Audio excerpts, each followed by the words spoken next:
মার্কিন যুক্তরাষ্ট্রের সাথে পুনরায় যুদ্ধ শুরু হলে এবার আরো বেশি ধ্বংসাত্মক ও নতুন অস্ত্র ব্যবহার করবে বলে হুঁশিয়ারি দিয়েছে ইরান।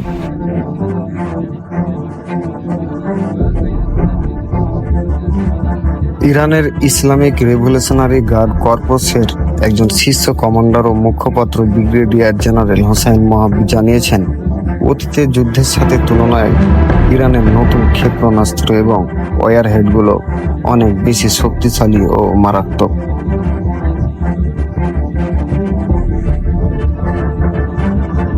ইরানের বিরুদ্ধে কঠোর অর্থনৈতিক নিষেধাজ্ঞা ঘোষণা করেছে মার্কিন প্রেসিডেন্ট ডোনাল্ড ট্রাম্প।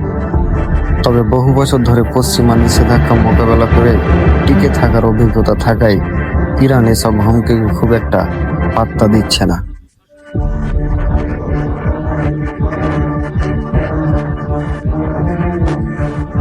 বিশ্লেষকদের মতে যুক্তরাষ্ট্র ও ইরানের মধ্যে নতুন করে যুদ্ধ শুরু হবে কিনা তা নিশ্চিত করে বলা না গেলেও যুদ্ধ শুরু হলে ইরান এসব আধুনিক ও ধ্বংসাত্মক অস্ত্র ব্যবহার করবে, যা প্রতিপক্ষের মনোবল ভেঙে দিতে পারে।